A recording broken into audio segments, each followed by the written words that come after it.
Remarks on Deception by Sean McHugh, March 2026. Western civilization cultures are Apollonian in prioritizing secondary intellectual principle over primary intuitive insight since the time of Socrates or before, as Nietzsche famously explains, with this issuing from ethnic white psychological disposition. Morality and right and wrong are then mistakenly understood in terms of universal rules and reasoning instead of context for different situations and people, as in many non-Western or Dionysian cultures, with their immediacy, practicality, and interaction. Deception is not a moral issue for the deceiver, and is only an issue for the deceived. If the deceived doesn't want to be deceived, then they need to think and not be deceived, but which doesn't need saying, so it's not said. Indeed, the natural world is a vast theater of deception and counter-deception, where neither lions in long grass stalking wildebeest, nor monkeys using their intelligence to watch and wait for someone to be distracted to steal from them, are doing anything wrong. If circumspect attention isn't sharply retained, then the deceived are deselected for, under natural law, and no one else can be blamed for the result. Particularly peoples of South Asian and Sub-Saharan African cultures will deceive you out of your money until you stop being foolish and gullible, and instead start thinking for yourself and securing yourself against the world, while developing maturity where you relate to others well, but remain guarded and aware. Consciousness directly provides for insight, intuition, critique, evaluation, and objectivity, and hence for knowledge, ethics, and aesthetics as the three main functions of mind that Western philosophy traditionally seeks to understand. Falling for deception shows less consciousness, and hence less value, where there is nothing in such people being mistreated, and the deceiver has complete moral clearance. All societies necessarily have an elite group of people, or establishment forces, who have the most money, power, and influence, with no one above them in the privilege hierarchy, and hence are in a qualitatively different position to all other tiers beneath, and in trying to maintain their position, naturally use deception against them. The exploitation as such of life forms of less consciousness by the present background elite has no moral content, because there is evidently nothing in the deceived that is worth any more. There is no injustice committed when deceiving people, because they are of the necessary low consciousness to be deceived. Deception is irreducible and ineradicable, where it's not up in neon lights because it's deception, and all Apollonian moral indignation is based on the misinterpretation that there's some sort of imposition going on when the deceived are acting freely and without coercion.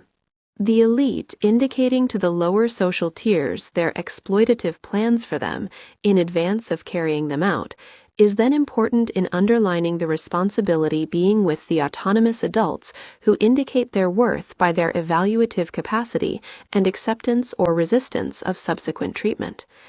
This indication has to be in symbolic terms, in line with truth being unforegroundable or impossible to state exhaustively in intellectual terms. Here, truth cannot be isolated conceptually or foregrounded deterministically, because it always depends on supporting premises, and instead is philosophically problematic, transcendent to reasoning and logic, and only indicated, not made conceptually explicit.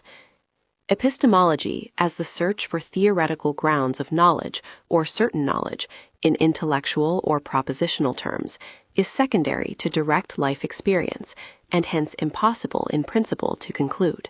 Westerners have the presupposition, for example, that lying is wrong as a universal, but it isn't in numerous ways, even if practically people need to be truthful most of the time, and there's nothing wrong with lying to less conscious or less alive persons as dull-minded enough to fall for it to your advantage, as long as they have full autonomy. Western principled altruism, as even including towards foolishness or naivete, is misplaced, and in practice then often isn't provided. Hence, in the COVID situation, as the major elite deception in recent years, the only wrongdoing was instances of force, distinct from deception, such as vaccine poisoning children as not having the autonomy to refuse, even if they may nonetheless have the critical discernment. The deceiver can't be blamed when the results are from actions by the victim carried out under their volition and compliance via inherent limitations, and instead everyone necessarily takes personal responsibility in the critique they can provide of their environment and its inputs to them. Objective laws of physics can't be blamed if someone doesn't cross the road carefully, and other life forms pursuing their objective interests when they conflict with yours can't be blamed if you fail to safeguard your interests yourself. The sheeple masses have minds based largely on, and seamlessly continuous with, their surrounding culture's internally consistent networks of norms and presuppositions, and not based on a sense of truth, while folk culture was replaced in the 20th century by mass culture, and particularly television, as the culture's main carrier.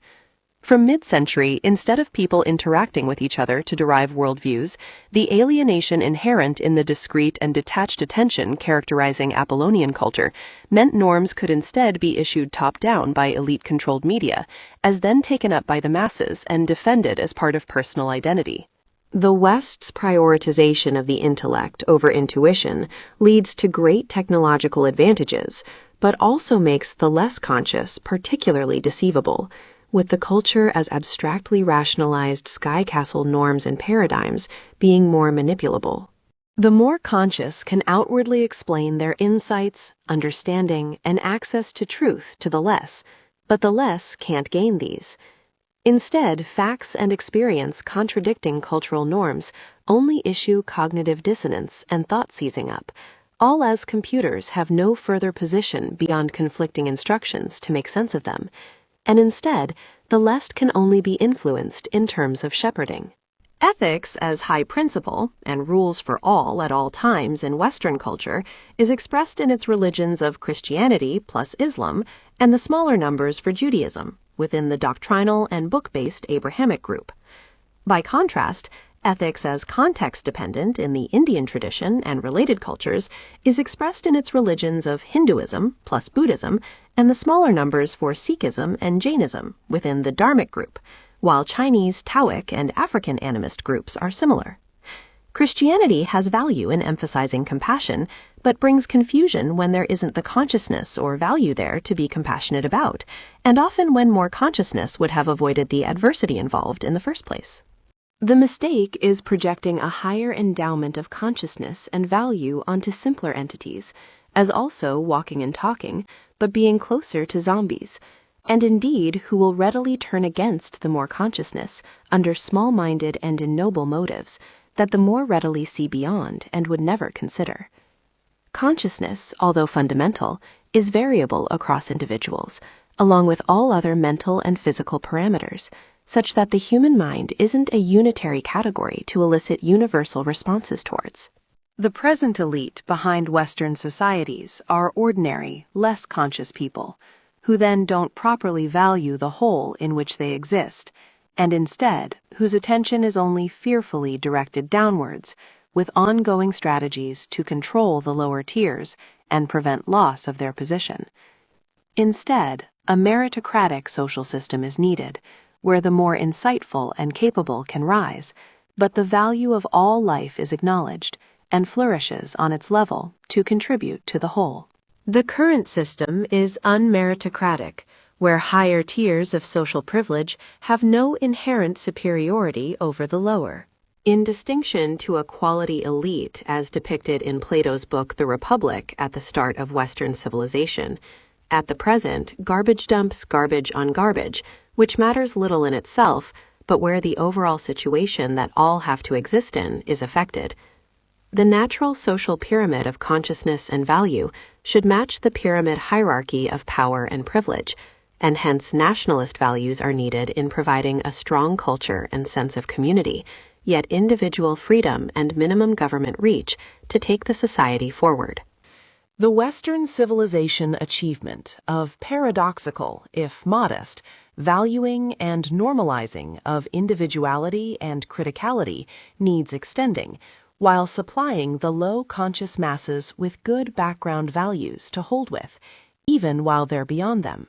The rise of mass mindlessness in capitalist or socialist-style democratic majority rule systems inverts the natural social pyramid of ability and hence allows ready manipulation of the masses' groundless views via mass media controlled by elite groups, as only from within the masses to their parasitical advantage. In reality, the majority, having weak evaluative capacity, don't want to be asked what they think, and instead want to feel part of something with values beyond them at the head of society that they can see are working for all. Voting as the basis to a system is completely wrong, as it hands over personal responsibility and only results in a low-ability fake elite behind fake politics and overall instability in swamping and ignoring the more conscious, genuine elite. Today's array of critical social and political thinkers exposing deception are doing good work, but very few are clear about what instead they're arguing for, and hence with the implication that if they had power, they'd just take the present elite's position. A clear understanding is needed of why the less conscious masses should receive anything other than an elite's contempt, either from a less conscious elite out of fear of them, or from a more conscious elite out of that low capability and resentment towards insightfulness that can at first undermine their normative world and identity, even as something better is being provided. Nationalism as individualism allied with strong lateral ties in a monoculture community where people unite against any divide and rule strategies, either from above or external forces, is the greatest fear of the existing elite, while World War II was undertaken to stop its spread. The sheepdog isn't being unethical in shepherding sheep, because there is no higher consciousness in them that is being disrespected by such treatment. While shepherding should be done for reasons good for the sheep and the whole, it would be unethical to herd them off a cliff in killing them unnecessarily, but it's also wrong to exhort them to be more than the sheep they are.